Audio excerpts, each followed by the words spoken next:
Hi, I'm Karina, and in this video we will take a walk through the SWIFT My Standards platform to see where to find ISO 20022 usage guidelines we talked about in a previous video. Let's go to My Standards. By the way, you will need your SWIFT account to access it. On the landing page, there are several ways to find message specifications, and I will show you my favorites. Option 1, pretty straightforward. You just need to use the search function above and type either name of a message or usage guideline. Option 2, also straightforward, but only works for CBPR+. You need to go to Standard Releases, click on ISO 20022, and then click on the Find Out More box above. And the last option is to start from here. Click on the Payment and Cash Management business domain, and here you already see all the ISO 20022 message sets. Let's say we pick PAX 8. Then here you need to choose which version of the ISO 20022 message you would like to see. ISO 20022 standard keeps being updated, similar to the MT standards releases. Let's say we pick version 8. And here you go.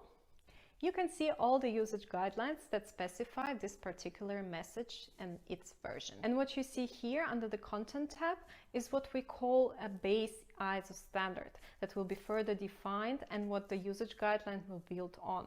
But we're not interested in the recipe, rather in the final dish, and that you can see in the result view.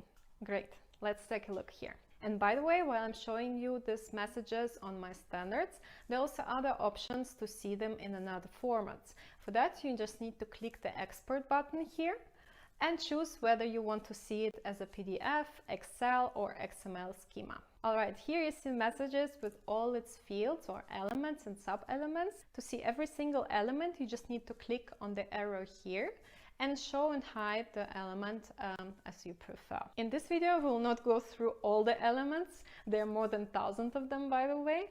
But what I want to show you are the two main things you need to know. First is the optionality of elements. Some elements are mandatory and have to be provided, otherwise a message will be rejected. For example, information about the creditor. This you can see in the two columns, min, max. It's very easy to read. If your element min is set to 0, that means that it's optional, and if it's set to 1, it's mandatory. The second column shows you how many times the element may be repeated. 1 means once, and the little star over here means you can repeat this element as many times as you want. What's more, there are complementary rules that you can see on the right side, and those are either have to be followed or recommended to be followed. It's very easy to differentiate between them. If you see a word rule at the end of a name, it means that it's a network validated rule, and your message will be rejected if you don't follow it. Now try it out yourself and get ready for digging deeper into the messages in the next videos.